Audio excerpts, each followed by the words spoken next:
So here we have the Mini Clubman on a 68 plate. I'm going to start off by hopping inside the car and running through some controls first of all. Okay, now that we're inside the car, we're going to start with the dials. On the left-hand side, we have the rev counter. We have the speedometer in the middle and the fuel gauge over on the right-hand side. Also in the middle, you can see the total miles for the car. They are 28,231. You can change the information displayed above that by pressing a button on the end of the indicator stalk for various bits of trip computer and fuel economy information, including the digital readout for the speedometer you see being displayed now. If we back out to the steering wheel, we have cruise control and speed limiter on the left-hand side, stereo and phone controls on the right-hand side, and in the center, we then have the main screen itself. This is where, amongst other things, you can access your satellite navigation. As you'll see, it's a nice clear color display. We've done a video showing how the sat-nav works, which you can find on our website and on our YouTube channel as well. We can come back out to the main menu from here. We've then got various other settings, and all the movement I'm making on the screen, at the minute at least, as you've seen, it's already touchscreen.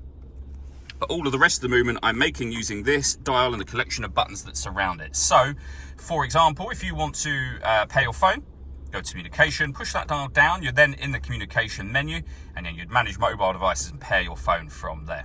When it comes to music, we've got the radio, of course, DAB and FM. We've also got Bluetooth audio, so you can stream your music wirelessly once you've paired your phone, and a USB input as well. You can pair your phone from up on here. Working our way down, we then have dual zone climate control, so you can adjust the passenger temperature, the driver temperature. You can increase and decrease the fan speed. You can determine what direction you'd like the air to be distributed in. And the air conditioning is on at the minute, so that button turns it off, back on again. Or hit auto. The car will now maintain the temperatures that you've asked for by taking full control of the fan speed and the direction of the air for you.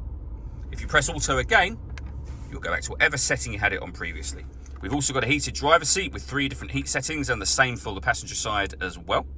We can turn off the traction control. We start and stop our engine from here. If you want to, you can hit this button just here. This turns off the stop and start. This car is designed to cut out when it's stationary in traffic to save you fuel. The system is turned off when that light shows. We can turn our parking sensors on and off from here as well. And then we have a 6-speed manual gearbox. All that leaves me to say is thank you for taking the time to watch this video. If you'd like to come and see the car in person and have a test drive, please feel free to call either of our MJA sites. We'd love to hear from you soon.